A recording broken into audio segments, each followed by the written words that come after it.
All right, today I'm going to show off 5 islands that I find very interesting um, on Google Earth, and the reasons why I find those 5 islands very interesting. I love looking around Google Earth all the time, just like zooming in on strange places that I thought I'd never look at, or places that you never read about. And I find islands very specifically interesting just because of how important they were in the world for travel and for navigation for so long, and in the modern age they're definitely not as important for that. So they're kind of forgotten or kind of overlooked, and a lot of them have very cool histories. And yeah, so number 5 on my list, and the first island that I want to get into, is a tiny island in the South Pacific called Pitcairn Island. It's part of an island chain called the Pitcairn Islands, but this island specifically is it's interesting because it's inhabited by a really small population of 50 permanent residents, about 50 permanent residents, which makes it pretty unique because the nearest mainland continent is 3,000 miles to the east, so it's an incredibly difficult place to get to. The island was originally settled by Polynesians sometime in the early 16th century, but they since abandoned it in like the late 17th, early 18th century.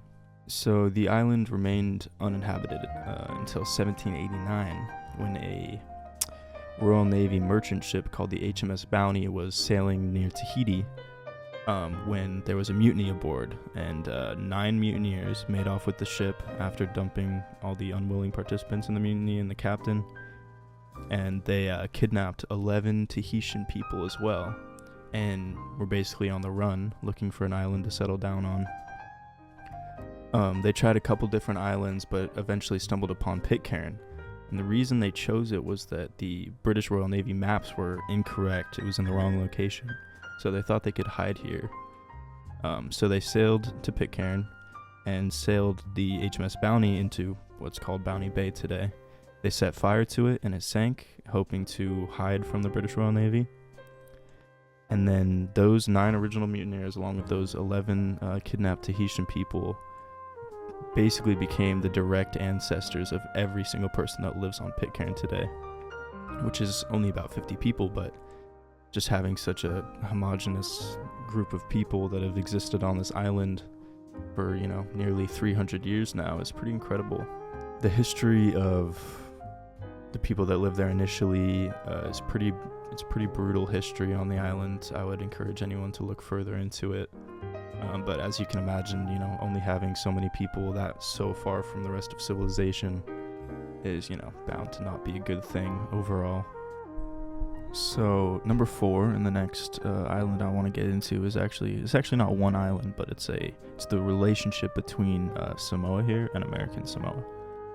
So this line right here, this line right here represents the international date line. This is the kind of imaginary but practical line that separates the Western Hemisphere and the Eastern Hemisphere.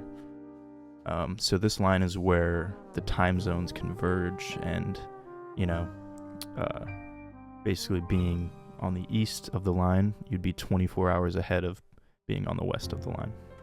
So why I find that so interesting is split right here. I know you can't see the line when I zoom in, but it goes right through Samoa and American Samoa, meaning that just over a distance of measure from here to about here, distance of about 40 miles, there's an entire day's difference in the time zone, which I find very interesting. So Samoa is an entire day ahead of American Samoa. So what's so interesting about Samoa specifically is that before 2011, actually Samoa was on the western side of the international date line. But because Samoa does a lot of trade with, all the islands over here, as well as a lot of the population having like family in New Zealand and stuff, they voted in 2011 to be on the eastern side of the international date line. So the way they did that, interestingly, is in 2011, on December 29th, when the clock struck midnight, instead of going to December 30th like a normal day, it skipped over December 30th entirely and became December 31st. meaning that December 30th, 2011 in Samoa is just a day that doesn't exist on any records or for any practical purpose.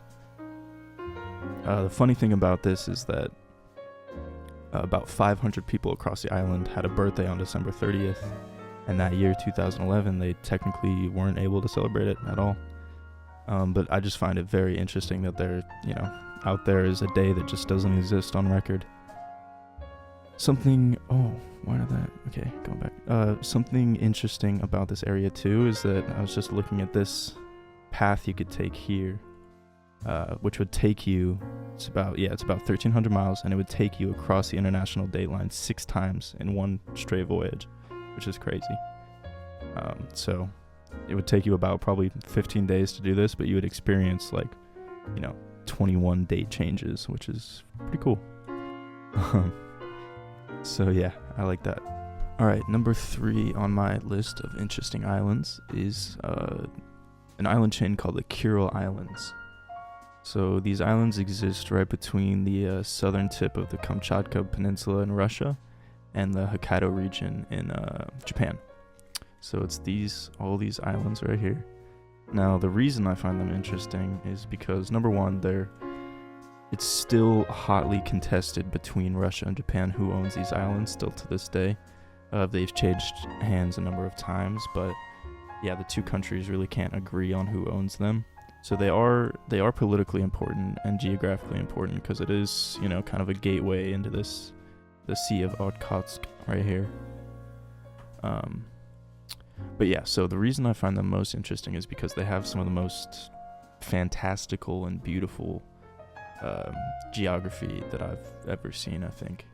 So just zooming in here, we can kind of see some of them.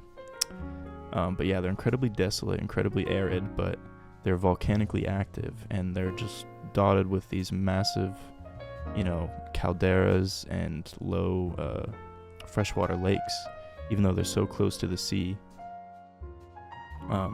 So yeah, we'll take a look at a couple more of them. I'll probably put some pictures up as well. But yeah, this island specifically has this beautiful caldera in the middle of a caldera lake. So you can see this picture here. I mean, it looks like something out of a fantasy book. And yeah, I think the reason that a lot of people don't know about these islands, even though they are so beautiful, is because they just really very difficult to get to, and they don't offer much in the way of tourism. I mean, I think I found online that it was like $10,000 just to travel to the islands, and I'm not even sure if you get to step foot on them. Very beautiful, very strange landscape, and not a lot of people know about them or have heard about them. Oh yeah, one more thing about the Kuril Islands. I forgot to mention, there's a breed of cat called the Karelian bobtail that's said to come from these islands. It's very cute, very popular cat in Russia. But yeah, that's fun. Alright, moving on yet again.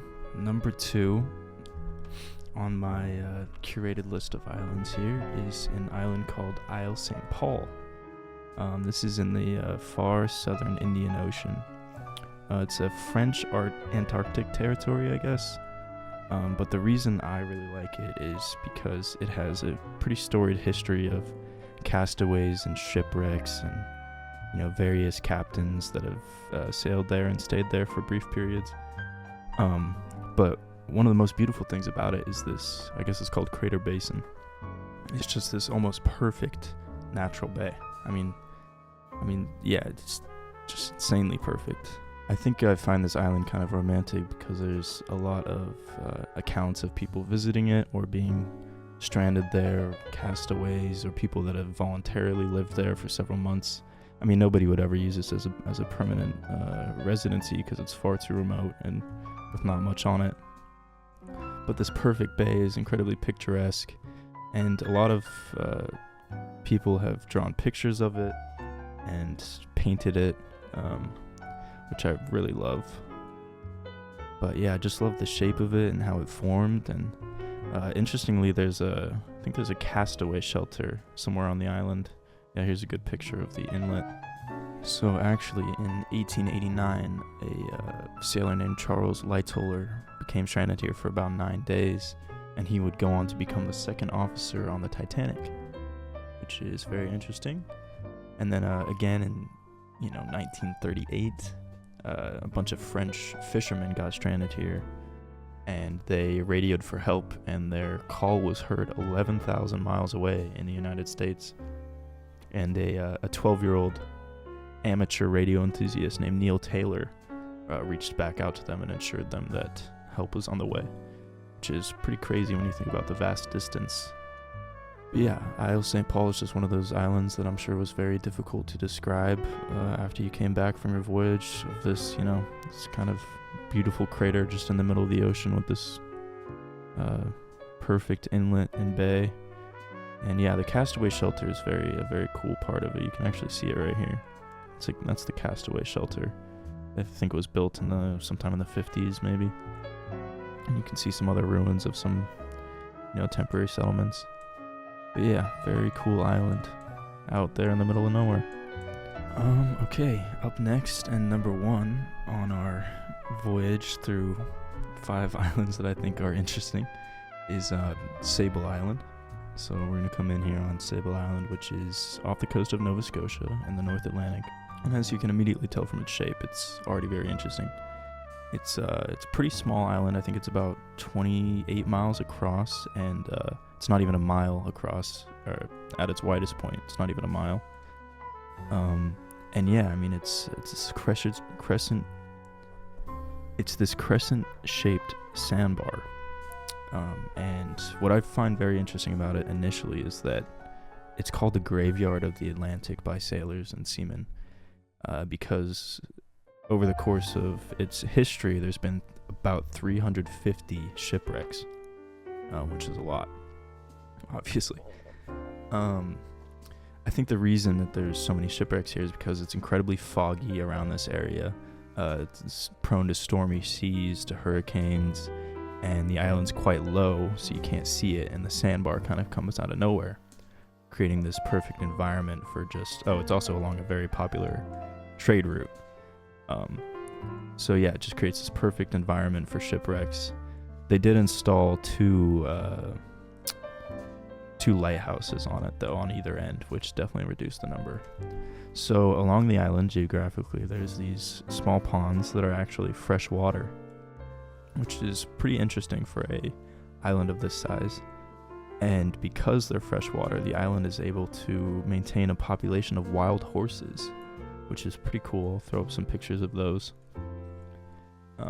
But yeah, pretty rare for such a small island to have a wild population of any large animal. Actually, by some estimates, because of worse storms from climate change and sea level rise, they think that Sable Island will probably disappear by the end of the 21st century, only giving it, 900 more years to be an island, which is kind of sad, but kind of interesting as well. But yeah, quite a cool island. And yeah, that's pretty much it for my cool islands. I would encourage anyone to just look at a map and zoom in on something interesting and then look it up and read about it, because it's a pretty fun thing to do.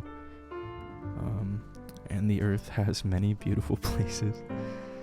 And yeah, so thank you for watching.